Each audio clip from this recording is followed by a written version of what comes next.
Always make sure to prepare and sanitize the area, the necessary equipments and materials beforehand to conserve time and energy.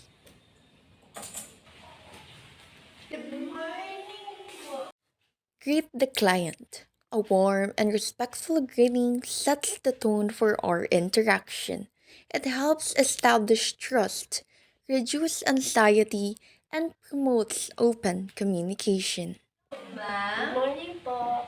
Introducing yourself creates a sense of comfort and familiarity. I am Diane Lauta po, your student nurse from Divine Word College of Legazpi. Ano pong name niyo? Identifying the client correctly is crucial to ensure that medication care plans are administered safely and accurately. Pangalan ko po ay Alexis Eslauta. Yung birthday po? February 20, 2011 po. For starting po, I would like to inform you regarding the informed consent na lahat po ng information na magagather natin later ay purely confidential po between the attending physician and to me po, your nurse. Ano po bang isara ko yung pintuan para mas magkaroon po tayo ng privacy? Providing privacy for our clients do not only let us adhere to ethical and legal standards, but also becomes an essential to protect their confidentiality. Sige po. Po. Okay lang po ba sa inyo yung room temperature natin ngayon? Masyado po bang mainit or masyado po bang malamig? Okay na po, tama lang po. Sige po. Yung mga procedure po na gagawin natin ngayon ay sa skin, hair, and nails mo po. Kaya yung suot mo pong headband and ipit ngayon, pwede po bang tanggalin natin? Okay po. Hihingin ko po sana yung consent mo na hawakan ka sa mga parts, pero pwede mo pong sabihin sa akin if hindi ka po comfortable Our patients' comfortability is our utmost priority. para ma-adjust ko. Okay lang po. Sige po. At tapos po, andyan lang po yung restroom natin. Baka gusto nyo pong CR muna bago mag-start tayo para po makapag-relax ka bago ako i-inspect yung mga attachment. Sige po, pwede po muna mag-CR ako. Sige.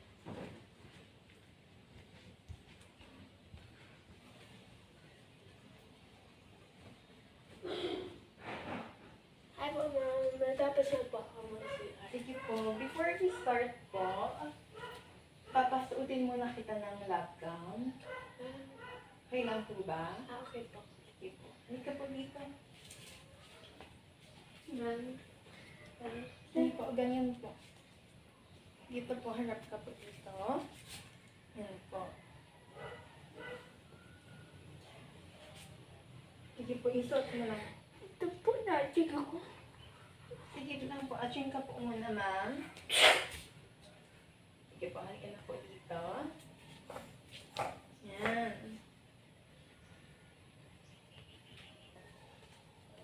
Balikod naman po. Nakadali ko din po. Ano po bang masikip or tama lang? Tama lang po. Sige po. Tayo lang po, ha?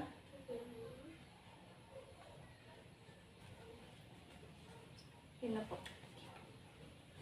Upo ka na po muna doon. Ayun na.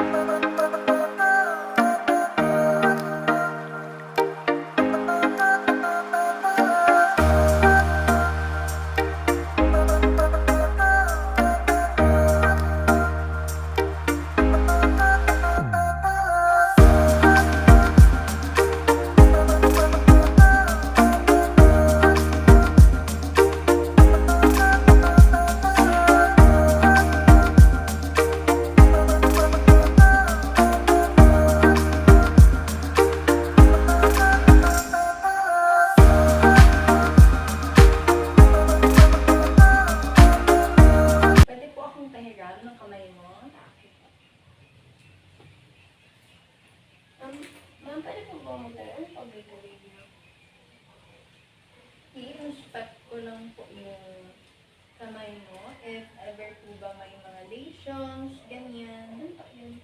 Lesions po is yung mga sugat. Ay, meron po ako dito, ma'am. Ito po, dalawa. Yan. Po. Paglalagay lang po ako ng gloves ha. Kamay pa. Kamay ko po. Okay po. Kamay.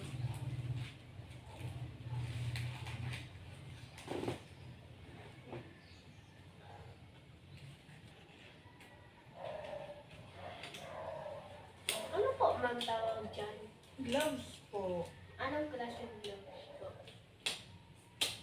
Latex gloves po.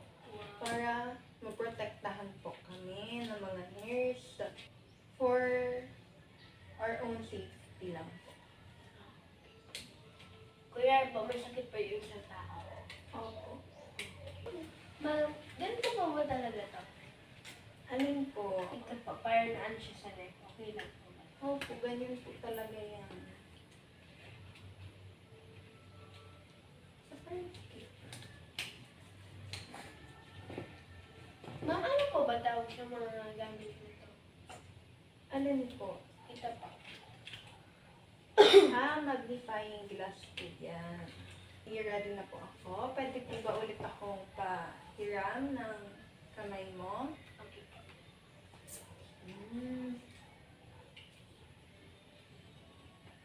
Pwede ko po bang itaas? Okay lang po ba sa inyo? May mga sugat ka po. Ito din po.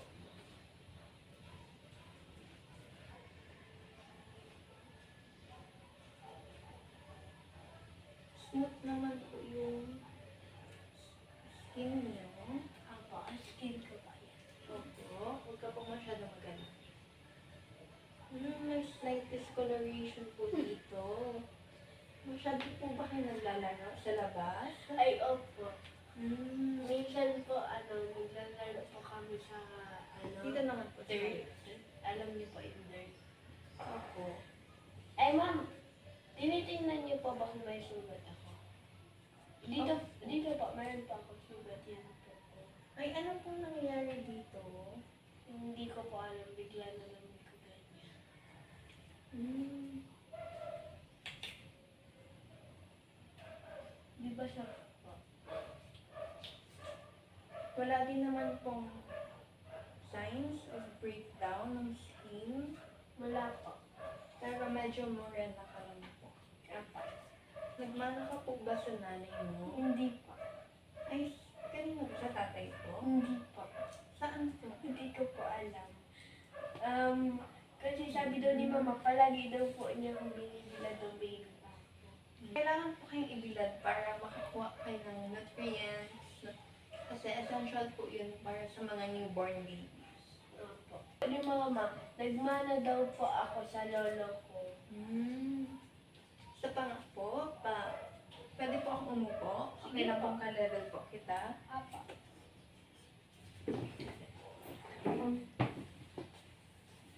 Patingin po ako ng mga sugat mo.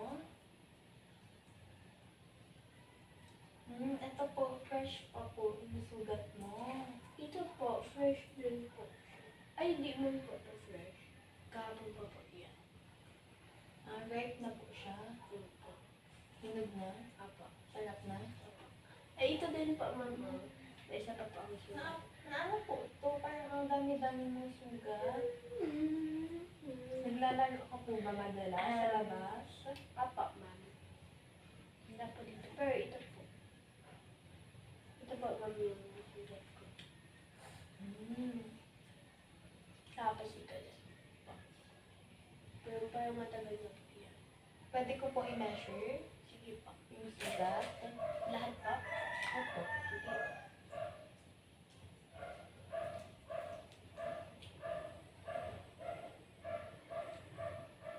Hindi naman po siya umaabot ng One.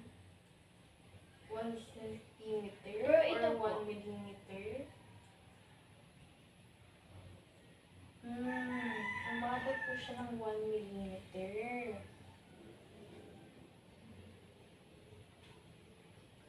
Ito din po 1 centimeter na. Ito po, feeling ko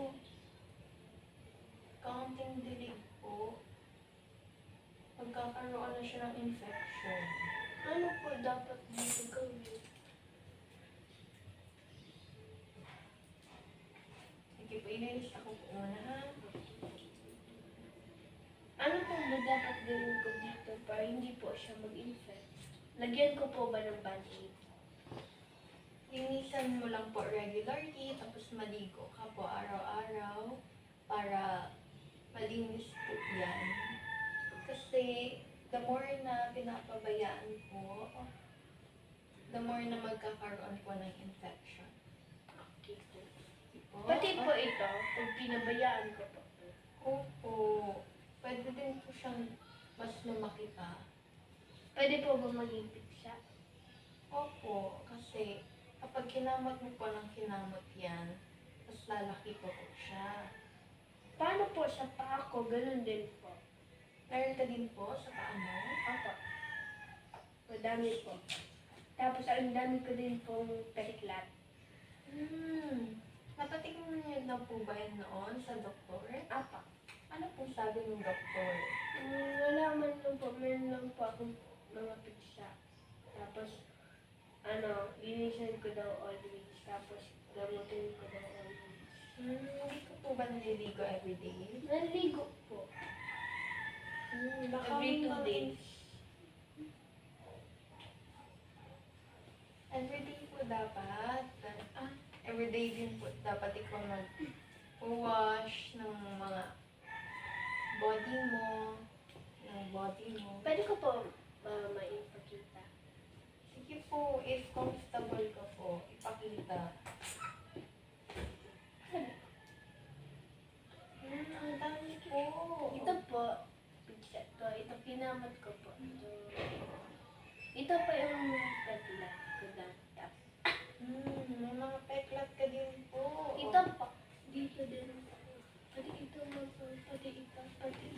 ito naman. Ito po, malaki po yung peklat ko dito.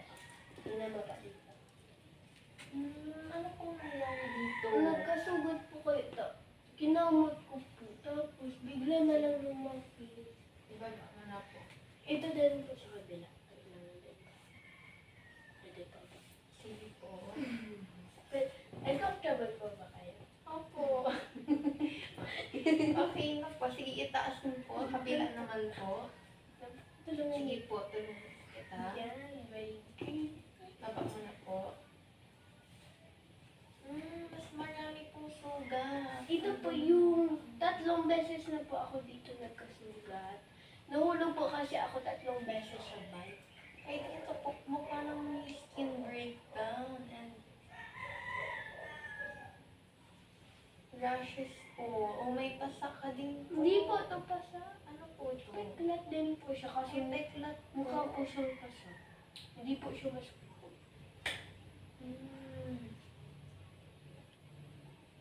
Pwede ko po bang ma-pinch, Miss Lima, para matingnan po natin yung elasticity? Mahina lang po ba? Sige po, hihinaan ko po. Hindi po.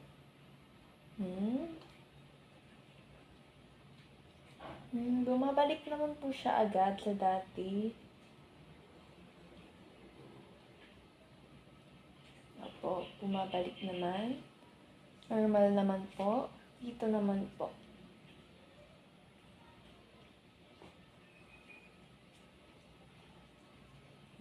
Sige po. I-check ko din po if warm po ba? Or malamig po yung kamay mo. Galing ka po ba sa malamig before ka pumunta dito? Opo.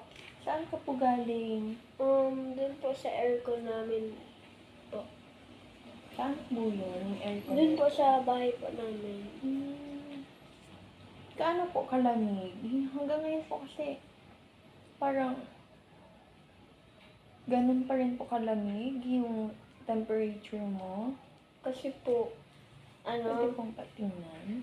nagpahid din po ako ng yelo kasi po, pina-off po ni mama yung aircon. Kaya medyo malamig. Sige po. Hindi naman po siya moist. Kaso po, dry po siya. Hindi ka po, bago ka po ba pumunta dito, naligo ka na po ba?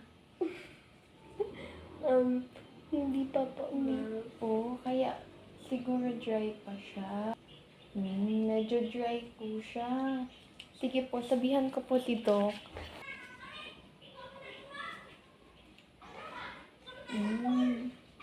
Lamig po talaga kahit ito na po ang pinanghawak ko. Kahit naka-gloves po ako, visible pa rin po yung temperature ng skin mo. Siguro po dapat hindi ka po masyadong nag-stay sa mga malamig since hindi po nare-regulate yung homeostasis mo. Wala ka naman pong lagnat pero visible po yung lamig sa katawan. Sige po. Pwede ko po bang ipalpate yung skin mo? Yung mga fingertips mo po? Okay po. Sige po, ha? Masyado pong matagal bago bumalik yung redness ng skin mo po. Ano po ba, ma'am, ibig sabihin nun? Napapansin ko din po na may yellow discoloration ka. So, itatanong ko po kay Doc later kung ano pong possible ways para hindi na po masyadong ganon. Nung tinatry mo din po ba to? Ganon din, ma'am? Opo, palagi. Sige po.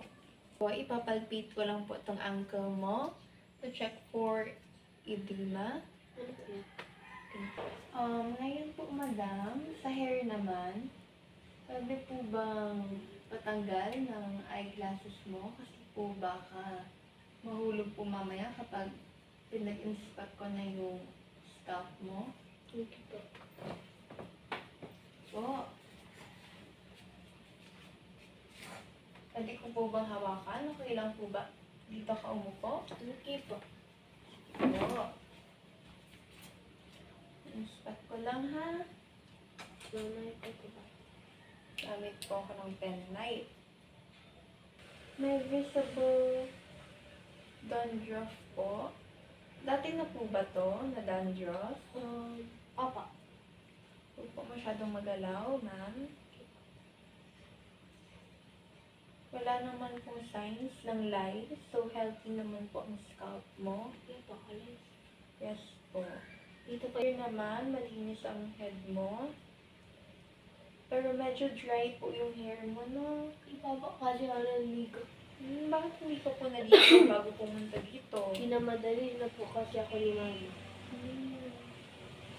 Sige po. Upon inspection po, healthy naman yung hair, medyo dry lang. Nakita ko pong bago po kayong gupit. Wala naman po ako nakitang mga sugat sa ulo. Wash niyo lang po ito regularly and huwag niyo pong hahayaang may matirang shampoo kapag Liga. Opo. Para po ma-maintain niyo yung healthy scalp niyo. Sa hair color naman po, natural po siya. Wala po kayong ginawang treatment. Wala po. Sige po. Okay na po. Napansin ko po na medyo manipis yung hair mo. Nasa family genes po ba siya? Opo, si mama po, yung buhok po niya, manipis. Normal naman po. Wala naman pong oiliness or dryness sa hair mo.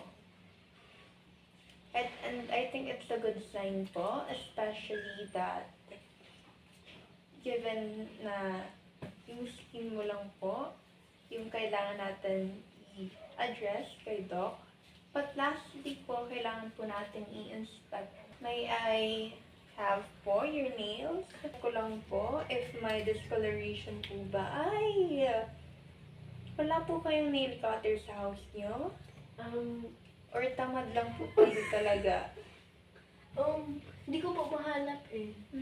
Mahaba po yung nails mo. You don't clean it regularly po, no? Hindi po. You don't cut it regularly too. You Hindi po. should be cleaning it po kasi our hands is the dirtiest part of our body since we regularly use it po for food, for doing our daily chores in our houses. Kaya po, dapat maalaga po tayo sa skin natin. Skin, sa nails, sa katawan, sa hair, lahat po yan. Okay po. May markings po ako nakita kanina. Bakit naman po? Ay, ano po nangyayari dito? Hindi ko po alam, nag-appear na lang po. Since when pa po ito naging visible sa nails mo? Last month. I'll take note of it po, ha? Sabihin ko kay Doc. Tapos, normal naman po ang shape ng nails mo. Opo. Kaso, may visible po talagang mga Right? white spot. Ano po kaya nangyayat naman po yung nails mo? And, kailangan lang po talagang gupitin siya para po hindi po visible. Kitang-kita ko po yung dumi. Kaya po, ang advice ko sa iyo is bumili ka na lang po ng bagong nail cutter. Since hindi nyo po nahanap, hanggat hindi nyo po nahanap, hindi po malilinis ang kuko niyo. Yun lang naman po. Thank you po. Ang pwede ko pong i-press yung ganyan po. Tulad po sa pag-inspect ko po kanina sa palm mo, yung nails mo po, matagal din bumalik yung redness. I think it's not a good thing po. And aside from the doctor's advice po, advice ko din sa inyo na uminom kayo ng a lot of water. At least 8 glasses po per day. Paano po pag 5 lang? Hindi po yun. Okay lang po yun, pero I do recommend po for you to drink 8 glasses of water para po maiwasan natin yung ganito.